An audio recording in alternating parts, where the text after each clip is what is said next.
Армысыздар, құрметті көрермендер. Бүгін біз 20-шы имтиханның шешуін шығарамыз. Тақырыбымыз Ньютон заңдарын. Суреттегі бірінші дененің өтеуін табыңыз. Бүтін санға дейін дөңгелектеңіз. Бірінші сұрақ осындай. Екінші сұрақта екінші дене. Үшінші сұрақта үшінші дене дейді. Яғни осының барлық бір есептің бөліктері осы жүйенің өтеулерін табу керек. Мына жерде 8m, мында 2m, значит, бұл жоғары қарай жылжиды. Төмен қарай ауырлық күші, жоғары қарай бір күш әсер етеді. Так, ол күшті біз 2t деп жазайық. Сол кезде мына керілу күштер t-дан болады, себебі блоктар салмақсыз. 3mg, былай қарай 5mg әсер етеді. Екеуі де төмен қарай түседі деп қарастырайық. А1, А2 өдеуімен. Сол кезде бірінші теңдеуіміз 2t азайтылған 2mg тең болады 2m А3. Екілер қысқартпасайық. А3 неге тең? Т азайтылған mg бөлінген m. Екінші теңдеу. Так, мына жерде жоғары қарай т тартып жатыр, иә? Мында да тартып жатыр, төмен қарай ауырлық күш тартып жатыр. Сол жеңет 3mg азайтылған т тең болады 3m А1. 5mg азайтылған т тең болады 5m А2. Қанша белгісіз бар? Т, А1, А2, А3. 4 белгісіз, 4 теңдеу керек. Төртінші теңдеуді біз мына жіптің ұзындығын сақталу заңынан шығарамыз. Мына координатаны біз 0 деп алсақ, мынау бізде x3 болады, иә? Координата x3 болады. Мына координата бізде x2 болады. Ал мына координата бізде x1 болады. Сол кезде жіптің ұзындығы неге тең? x1 азайтылған x3 сол жағы, иә? Оң жағы x2 азайтылған x3. Бұл жіптің ұзындығы сақталады уақытпен. Демек, дельта L бөлінген дельта Т. Дельта не болады? Дельта x1 қосылған дельта x2 азайтылған 2 дельта x3 бөлінген дельта Т тең болады 0-ге. Яғни жылдамдықтар V1 қосылған V2 азайтылған 2 V3 0-ге тең екен. Демек, бұны былай дельта Т-ға бөлсек, А1 қосылған А2 2 А3 тең болады 0-ге. Немесе бұлар мынаған тең деп жазсақ болады. Мынау бізде төртінші теңдеу. Так, давайте. Енді мына жерден А1-ді 3mg азайтылған т бөлінген 3m деп жазсақ болады. А2-ні 5mg азайтылған т бөлінген 5m деп жазсақ болады.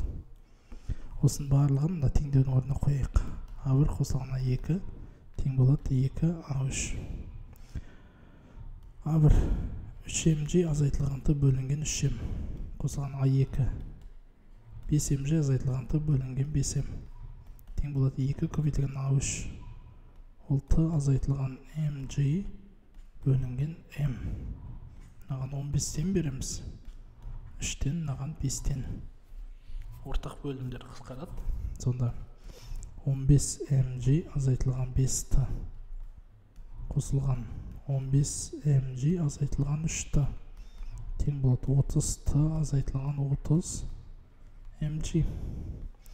Сол жақта 15 қосылған 30 60mg болады. Оң жақта 30 қосылған 3 қосылған 5 ол 38t болады. Сонда t бізде 60mg бөлінген 38-ге тең. 2-ге қысқартсақ 30mg бөлінген 19 болады. Енді А1-ді жазайық. А1 бізде неге тең? Қараңыз, 3mg азайтылған т бөлінген 3m. Бұны былай жасап алайық. G азайтылған т бөлінген 3m. Т дегеніміз 30 бөлінген 19. 30-ды 3-ке бөлсек 10 болады, бөлінген 19 болады. 19 берсек, 19-дан 10-ды азайтсақ 90 бөлінген 19 болады. А2 неге тең? G азайтылған т бөлінген 5m. G азайтылған 30-ды 5-ке бөлсек 6G болады. 19-дан береміз. Сол кезде 13, яғни 130 бөлінген 19 болады. А3 неге тең? Т бөлінген М азайтылған G. 30-ды 19-ға бөліп, одан G-ді азайтамыз. Дұрыс қой? Дұрыс, маған 19-дан берейік. 11, яғни 110 бөлінген 19. Калькулятормен таба қалайық. 90 бөлінген 19. 4,7. Бүтін санға дөңгелектесек 5 болады. Екіншісі 130 бөлінген 19. 7. 90 бөлінген 19. Так, мынау 7. Одан кейінгісі 110 бөлінген 19. 5,7 ол шамамен 6 болады. Осымен алғашқы 3 сұрақ тәмамдалды. 4-ші сұрақ. Жіптің керілу күшін табыңыз. Бұл жүйеде барлығын тартып отқан күш 50 ньютон.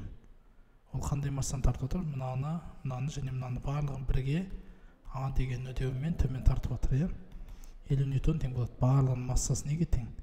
30 килограмм көбейтілген өдеу. Өдеу 5 бөлінген 3 метр секунд квадратқа тең. Ал Т болса бізде тек қана соңғы денені тартады. Т неге тең? 10 көбейтілген А-ға тең. Яғни 50 бөлінген 3 бұл шамамен 17 ньютонға тең болады. 16,6 кете береді, оны дөңгелектесек 17 болады. Енді соңғы екі есебіміз қалды. Массасы 1 килограмм, М деген 1 килограммға тең. Бекітілген және жылжымалы блоктардан, серіппелерден және бірнеше жүктерден тұратын жүйе тепе-теңдікте тұр.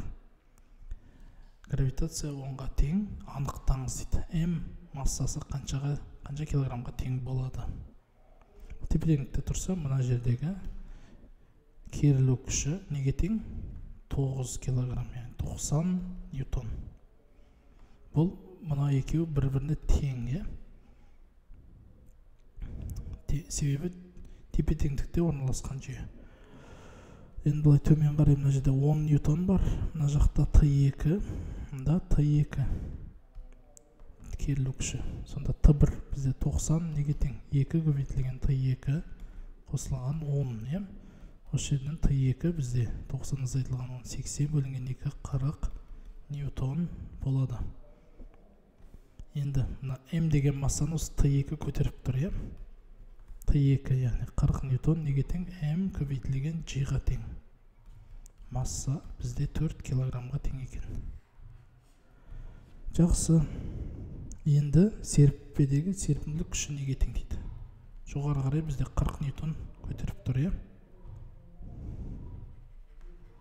Төмен қарай серіппе тұр. Ортада мына жерде бізде 2 килограмм масса бар. Серіппенің асты қарай күші, қосылған ауырлық күші, осылар бір-бірін теңестіреді. 40 тең болады. 20 қосылған F күш 20 ньютонға тең. Жақсы, осымен біздің сабағымыз тәмамдалды. Сау болыңыздар.